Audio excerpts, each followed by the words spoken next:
ప్రభు అయిన యేసుక్రీస్తు నామానికి మహిమ కలుగును గాక. దేవుడు మిమ్మును మీ కుటుంబాలను దీవించి ఆశీర్వదించును గాక. దేవుని వాక్యం నుంచి ద్వితీయోపదేశ కాండము 4వ అధ్యాయము 40వ వచనాన్ని మనం చదువుకుందాం. మరియు నీకును నీ తరువాత నీ సంతానపు వారికిని క్షేమం కలుగుటకే నీ దేవుడైన యెహోవా సర్వకాలము నీకిచ్చుచున్న దేశంలో నీవు దీర్ఘాయుష్మంతుడు అగినట్లు నేడు నేను నీకు ఆజ్ఞాపించు ఆయన కట్టడలను ఆజ్ఞలను నీవు గైకొనవలెను. దేవుడు తన పరిశుద్ధ వాక్యమును మన వినికిడిలో దీవించును గాక. దేవుని బిడ్డలారా, ద్వితీయోపదేశ కాండంలో ఇశ్రాయేలీయులకు మోషే మరొకసారి దేవుని యొక్క కట్టడలను గురించి, దేవుని యొక్క ప్రేమను గురించి, దేవుని యొక్క ఆజ్ఞల గురించి వివరిస్తున్నట్లుగా మనం చూస్తూ ఉంటాం. దేవుని యొక్క ఆజ్ఞలను కట్టడలను మనం పాటించినప్పుడు మనము మన తర్వాత సంతతి వారు ఎలాగ దీవించబడతారు అనేది మోషే ఇశ్రాయేలీయులకు చెప్తున్న ఆ శాస్త్రమే ద్వితీయోపదేశ కాండం. దేవుని బిడ్డలారా, ప్రస్తుత కాలంలో చూసినట్లయితే కుటుంబాల్లో అనేక రకాల విభిన్నమైన పరిస్థితులు, అలాగే పిల్లల మధ్య తల్లిదండ్రుల మధ్య దీవెనకరమైన సంభాషణ లేకపోవటం, అలాగే పిల్లలు తల్లిదండ్రుల మాటలకు విధేయత లేకపోవటం, కుటుంబాలు విచ్ఛిన్నం అవటం, ఇవన్నీ మనం చూస్తూ ఉన్నాం. క్రైస్తవ కుటుంబాల్లో కూడా అనేక రకాల పరిస్థితుల్లో బిడ్డలు పెరుగుతున్నట్లుగా మనము గమనిస్తూ ఉన్నాం. అయితే మనము మన సంతానపు వారు దీవించబడాలంటే కేవలము ఒకే ఒక ఆధారము దేవుని యొక్క వాక్యము. ఇక్కడ ఇశ్రాయేలు జీవితాన్ని గురించి ఆలోచన చేసినప్పుడు 4వ అధ్యాయం కానీ 5వ అధ్యాయం కానీ 6వ అధ్యాయం కానీ మనం చూసినప్పుడు దేవుని కట్టడల గురించే మోషే మాట్లాడుతూ ఉన్నాడు. మీరును మీ సంతానం వారు క్షేమంగా ఉండాలంటే, అలాగే దేవుని యొక్క ప్రేమను మీ జీవితంలో అనుభవించాలంటే, మీరు కలిగి బహుగా అభివృద్ధి నొందాలంటే, అలాగే మీ దేశంలో శత్రువులు రాకుండా ఉండాలంటే, ప్రతి విధమైన సమస్యకు ఒకే ఒక దేవుని యొక్క ఆధారం ఏమిటంటే వాక్యం. ప్రతి సమస్యకు కూడా వాక్యం ద్వారా పరిష్కారం లభిస్తుందని, అలాగే వాక్యం ద్వారా దేవుని యొక్క దీవెనలు పొందుకుంటామని, వాక్యాన్ని మనం అనుసరించటం ద్వారా దేవుని యొక్క మేలులు, దేవుని యొక్క ప్రేమ మన జీవితాల్లో ఎంత విస్తారంగా మనం పొందుకుంటామనేది మరొకసారి ఇశ్రాయేలీయులకు బోధిస్తున్నట్లుగా, ముఖ్యంగా నూతన తరపు ఇశ్రాయేలీయులు. ఎందుకంటే కానాను ప్రయాణంలో అవిధేయులైన వారు అనేక మంది చనిపోయినట్లుగా మనం చూస్తాం. సంఖ్యాకాండంలో చూసినట్లయితే పాత తరపు ఇశ్రాయేలు వారు ఎంతమంది అవిధేయత వల్ల వారు ప్రాణాలు కోల్పోయారో మనం చూస్తూ ఉంటాం. కాబట్టి మన భవిష్యత్తు తరాలు దేవుని చేత ఆశీర్వదింపబడాలంటే, అభివృద్ధి చెందాలంటే, మన బిడ్డలు మేలుకరమైన జీవితాన్ని జీవించాలంటే కేవలము దేవుని వాక్యమే మనకు ఆధారం. దేవుని వాక్యం గురించి మనం ఎన్నో విషయాలు మనం చూస్తూ ఉంటాం. 19వ కీర్తనలో మనం చూసినట్లయితే దేవుని యొక్క వాక్యంలో ఉన్న విశిష్టత, అది మనల్ని నడిపిస్తుందని, తెప్పరిల్ల చేస్తుందని, అది న్యాయవంతమైనదని, ఆ యొక్క ఆజ్ఞలు మనం కట్టడలు గైకున్నట్లయితే క్షేమం కలిగి మేలుకరమైన జీవితాన్ని పొందుతామని, అలాగే దావీదు 119వ కీర్తనలో మనం చూసినట్లయితే ఎన్నో విషయాలు దేవుని వాక్యంలో ఉన్న విశిష్టత, నీ వాక్యము నా పాదములకు దీపమని, అది నడిపిస్తుందని, బ్రతికిస్తుందని, జీవాన్ని ఇస్తుందని, దాని ద్వారానే మనం నిత్య జీవంలోనికి వెళ్తామని, ప్రతీది కూడా అనేక విధాలుగా లేఖనాల్లో దేవుని వాక్యం యొక్క ఆ విశిష్టత ఎంతో తేటతెల్లంగా మనం చూస్తూ ఉంటాం. కాబట్టి బిడ్డలారా, భవిష్యత్తు తరపు వ్యక్తులకు లేదా భవిష్యత్తు మనం క్రీస్తులో ఉందని బోధించేది ఈ రోజున తల్లిదండ్రులు తక్కువ అయిపోయారు.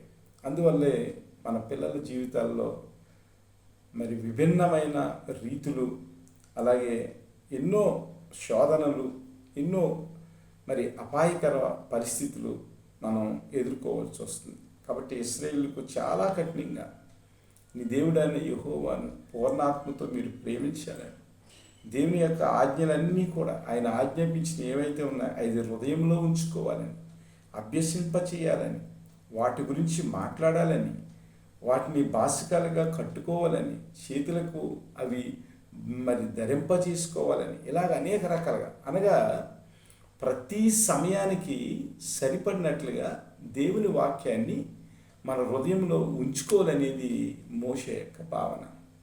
కాబట్టి దేవుని బిడ్డలారా, మరి కొలస్సీ పత్రికలో 2వ అధ్యాయంలో మనం చూసినట్లయితే బుద్ధి, జ్ఞానము, సర్వసంపదలు వాక్యమందు గుప్తమై ఉన్నాయి. అంటే మన పిల్లలకు బుద్ధి కావాలన్నా, జ్ఞానం కావాలన్నా, సర్వసంపదలు కావాలన్నా అవన్నీ కూడా ఆయనలోనే గుప్తమైనవి. ఆయన అనగా వాక్యము, కృపాసత్య సంపూర్ణుడిగా యేసుక్రీస్తు వారు మన చెంతకు వచ్చారు. పరలోకపు ఆశీర్వాదాలన్నీ కూడా ఈ భూమి మీద మనము అనుభవించేదానికి ఆయన కృప చూపించారు. అలాంటి యేసుక్రీస్తునందే సర్వసంపదలు ఉన్నవని, అనగా వాక్యమందే సర్వసంపదలు ఉన్నాయని బిడ్డలకు మనము నేర్పించినప్పుడు మన భవిష్యత్తు తరాలు క్రీస్తులో ఉన్న ఆ గొప్ప ఆధిక్యతలను వారు పొందుకోగలుగుతారు. మరి తీమోతి గురించి మనం ఆలోచన చేసినప్పుడు వారి అవ్వ తల్లి కూడా తీమోతిని విశ్వాసంలో పెంచడం వల్ల తీమోతి మరి సంఘానికి గొప్ప నాయకుడిగా, కాపరిగా, అనేక మందిని దేవునిలోనికి నడిపించిన వ్యక్తిగా మనం చూస్తూ ఉంటాం. అలాగే మన బిడ్డలను దేవుని వాక్య ప్రకారం వారిని నడిపించినప్పుడు, దేవుని వాక్యాన్ని అభ్యసింపజేసినప్పుడు, మనము మన యొక్క గృహాలలో అనునిత్యము దేవుని వాక్యాన్ని వారితో పంచుకున్నప్పుడు, దేవుడు మనకి ఏ కార్యాలు చేశాడో వాటిని వివరించినప్పుడు వారిలో ఒక గొప్ప విశ్వాసాన్ని మనం పెంపొందించగలుగుతాం. అలాగే క్రీస్తు యొక్క ఆ ప్రమాణాలు ఏమైతే ఉన్నావో, క్రీస్తు జీవితం ఏదైతే ఉందో వారికి బోధించినప్పుడు మన భవిష్యత్తు తరాలు ఈ లోకానికి జ్యోతుల వలె ఉంటారు. అనేక మందిని వెలిగించేవారిగా, దేవుని రాజ్య వ్యాప్తిలో వారు ఒక గొప్ప పాత్రను పోషించే వ్యక్తులుగా ఉంటారు. కాబట్టి క్రైస్తవ కుటుంబాలన్నీ కూడా తమ పిల్లలకు దేవుని యొక్క వాక్యాన్ని నేర్పించవలసిన ఆవశ్యకత ఎంతైనా ఉంది. న్యాయాధిపతుల కాలంలో మనం చూసినట్లయితే దేవుని ఎరుగని తరం ఒకటి బయలుదేరినట్లుగా మనం చూస్తూ ఉంటాం. కాబట్టి ప్రియ దేవుని బిడ్డలారా, బిడ్డలను కలిగి ఉన్న తల్లిదండ్రులారా, దేవుని వాక్యాన్ని, దేవుని యొక్క ప్రేమను, దేవుని యొక్క కార్యాలను మన బిడ్డలకు నేర్పించినప్పుడు వారి జీవితంలో అనేక ఆశీర్వాదాలు పొందుకుంటారు. ఈ వాక్యాన్ని నేను చదివిన తర్వాత ఒక 4 మాటలు నేను దేవుని వాక్యంలో నుంచి నేను రాసుకున్నాను.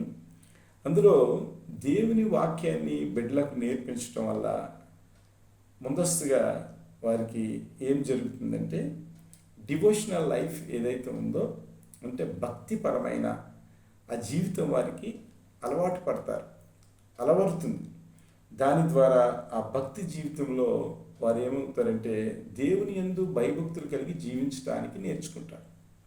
దేవుని యందు భయభక్తులు కలిగి జీవిస్తే ఇంకంతకన్నా గొప్ప ఆశీర్వాదమే ఉంది. దేవుని యందు భయభక్తులు కలిగి ఉండటం వల్ల జ్ఞానమునకు మూలమని, దేవుని యందు భయభక్తులు కలిగి ఉన్న వారు దీర్ఘాయును పొందుకుంటారని, దేవుని యందు భయభక్తులు కలిగి ఉండటం వల్ల సర్వసంపదలు వస్తాయని, దేవుని యందు భయభక్తులు కలిగి ఉండటం వల్ల మరి లోకంలో అనేక విషయాల్లో వారు అభివృద్ధి చెందుతారని సామెతల గ్రంథం గురించి మనం ఆలోచన చేసినప్పుడు, కీర్తన గ్రంథంలో మనం ఆలోచన చేసినప్పుడు దేవుని యందు భయభక్తులు కలిగి ఉండటంలో ఎన్నో ఆశీర్వాదాలు ఉన్నట్లుగా మనం చూస్తాం. అలాగే వారు విశ్వాసంలో వారు ముందుకు కొనసాగుతారు. అలాగే దేవుని ప్రేమ ఏమిటో, క్రీస్తు ఈ లోకానికి ఎందుకు వచ్చారో, క్రీస్తు ప్రేమ ద్వారా ఆయన రాజ్యాన్ని ఎలాగ స్థాపించాడో, ఇదంతా కూడా ఆ డివోషనల్ లైఫ్లో, అంటే భక్తిపరమైన ఆ జీవితం వాక్యం ద్వారా వారికి అలవాటు పడినప్పుడు అనేక మందికి ఆశీర్వాదకరంగా ఉంటారు. ఇక రెండో విషయాన్ని చూసినట్లయితే, వారి జీవితంలో దేవుని వాక్యం నేర్చుకునటం వల్ల ఒక క్రమశిక్షణ వస్తుంది, డిసిప్లైన్. అంటే ఎప్పుడు ఏ సమయంలో వారు ఎలాగా వారి యొక్క క్రమశిక్షణాయుక్తమైన జీవితాన్ని గడపాలి అనేది వారికి అలవాటు పడుతుంది. మరి ప్రొద్దునే లేచి దేవుని వాక్యాన్ని చదువుకుంటాం, ప్రార్థన చేయటం, దాని తర్వాత వారి యొక్క పనులను వారు సకాలంలో నిర్వర్తించటం, ఇదంతా కూడా దేవుని వాక్యంలో ఉన్న ఆ స్థితి ఏదైతే ఉందో వారికి అది ఏం చేస్తుందంటే క్రమశిక్షణ నేర్పుతుంది. ఎప్పుడైతే మన బిడ్డలు క్రమశిక్షణలోకి వచ్చారో ఆటోమేటిక్గా వారి సమయాల్లో ఏ సమయంలో ఏది చేయాలి, ఏ సమయాన్ని ఎంతవరకు ఉపయోగించుకోవాలి, ఏ సమయంలో మనము స్టడీస్లో ఉండాలి, ఏ సమయంలో మనము ఇతర విషయాల్లో మనం ఎంతవరకు ఉండాలి, ప్రతిదీ కూడా వారికి ఏమవుతుందంటే ఒక క్రమశిక్షణ ఏర్పడుతుంది. ఎందుకంటే బైబిల్లో మనం చూసినప్పుడు అనేక మంది భక్తుల జీవితాలను మనం ఆలోచన చేసినప్పుడు వారు క్రమశిక్షణాయుక్తమైన మరి పరిచర్య చేసినట్లుగా, క్రమశిక్షణాయుక్తమైన జీవితాలు జీవించినట్లుగా, క్రీస్తు కృపలో వారు దేవుని యొక్క ప్రేమను క్రమశిక్షణతో వారు సాధించినట్లుగా మనం చూస్తూ ఉంటాం. ఇంకా మూడో విషయానికి వస్తున్నట్లయితే డిసర్న్మెంట్, అంటే ఏ టైంలో ఎలాగ మాట్లాడాలి, వివేచన కలిగిన ఆ జీవితం వాక్యం ద్వారా వారు నేర్చుకుంటారు. ప్రభువైన యేసుక్రీస్తు వారు ఆరోహణం అవుతూ ఆయన అంటాడు, ఇదిగో మీరు పరిశుద్ధాత్మ గురించి మీరు కనిపెట్టండి, పరిశుద్ధాత్మ వచ్చిన తర్వాత మీరు శక్తి పొందుతారు, ఆయన వచ్చిన తర్వాత మీరు ఏది చేయాలో ఏది చేయకూడదో ఆయన బోధిస్తాడని చెప్తారు. ఆయన వచ్చినప్పుడు మిమ్మల్ని సర్వసత్యంలోనికి నడిపిస్తాడని ప్రభు వాగ్దానం చేశాడు. కాబట్టి దేవుని యొక్క వాక్యాన్ని చదివినప్పుడు వారికి ఏమవుతుందంటే వివేచన వస్తుంది. పెద్దలతో ఎలా మాట్లాడాలి, సమాజంలో ఎలాగ నడుచుకోవాలి, సంఘంలో ఎలాగ నడుచుకోవాలి, ప్రతిదీ కూడా వారు నేర్చుకోగలుగుతారు. ఇక 4వ విషయానికి మనం వెళ్ళినట్లయితే డిస్క్రీట్ నేచర్, అంటే ఒక విషయాన్ని ఎంతవరకు మనం బయట వారికి చెప్పాలి, ఎంతవరకు బయట వారికి చెప్పకూడదు, ఇది చాలా విశిష్టమైన గుణం.